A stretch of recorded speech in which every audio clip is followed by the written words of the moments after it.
Ayan, for today's video, mga meses, mga mare, papakita ko po sa inyo ang naging proseso nung kumuha ako ng non-professional driver sa license. Siyempre po, unang-una kukuha po kayo ng student permit, and then bago po siya ma-expire, kinakailangan po ay mag-enroll kayo sa driving school. Nag-enroll po ako sa driving school sa Alpha 1 sa Barangay Kumon, at bibigyan ko po kayo ng tip, mga meses, mga mare.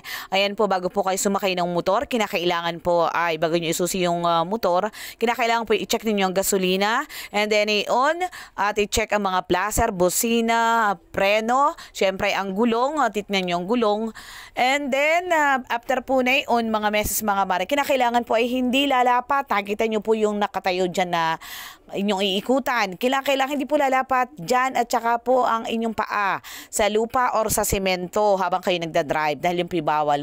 Pwede lang po lumapat kung kayo ay nasa dulo at kabilang dulo, mga meses, mga mare, para po kayo makapasa. O di po baga, may tips si meses.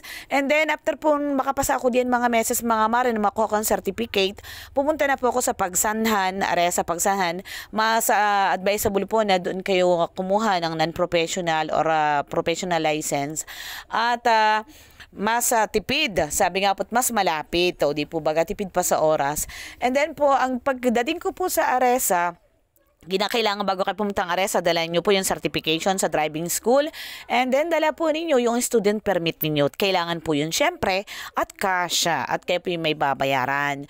Ang ginawa ko po ay pagdating doon, humingi ng form, and then pagkakuha po ng form, nag-fill up po kami. Ako po may mga kasama, actually yung kapatid ko, tsaka yung pamangkin natin Nora, at yung mga anak. And then po pagka-fill up ng form, nandiyan po makikita po nyo yung flow, and then magbabayad, i-check po nila, magbabayad. Pagkabayad mo, yan po yung babayaran nyo 600 at saka 100 for blood typing. After po yung ma-medical, ay pupunta kayo uli dun sa section, dun sa loob, at kayo po hingi uli ng form at magpipila uli. And then pagkapila po na yun, kayo pipila para po naman magbayad para po dun sa non-professional license. And then po na yun, at saka sa exam na 100 pesos. At after po na yun, maghihintay po kayo para po sa exam, tatawagin po na lang kayo. After po kayo matawag, ay mga meses, mga mare, at bibigyan ko na po kayo ng idea. Ang gagamitin po computer, hindi po mano-mano, mga meses. Pagdating po doon, kinakailangan, ginawa ko pong technique, may oras po yun habang kayo nag-exam. After po, habang ako po pagpasok ko doon, agad ay sinagutan ko. And then po nung masagutan ko siya, previous ko, ibinalik ko at nireview ko kung tama po ba o ano yung sagot ko. At sa makatuwid daw, meron po ako napansing mali, edi pinalitan ko. And then bago po pati na yun, mga meses, mga mare, kinakailangan ay kayo po yung mag-review. At meron pong review sa Karwahe. Yun po yung nabibigyan ko kayo ng tip, napakaganda po sa YouTube. Inyo pong i-search yung Karwahe na na page nila sa YouTube, at marami po kayo mapupulot dun, mga meses, mga mare. And then po nung ako'y makapasa, ang ginawa ko, lumabas po uli ako at nagbayad ulit para po naman sa pagdadrive, sa test drive. Totoo po, mga meses, mga mare, kinakailangan po ay mag-test drive ulit. At doon po makikita kung kano talaga kayo kagaling na driver.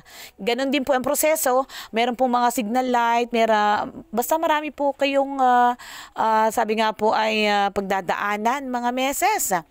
At sawa po naman ng Diyos, hindi pa rin yung kinakailangan lumapat yung mga paa, at kinakailangan ay alerto kayo pagdating sa paggamit ng placer.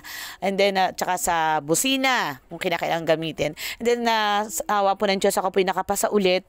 And thanks God, bumalik po uli ako doon sa loob para po magbayad naman para sa releasing ng aking non-professional driver's license. O di po baga, mga meses, mga mare, nakatipid na ako, ay sariling sikap pa ipagmamalaki ko na ang aking lisensya ay hindi ko ibinayad, mga meses, mga mare.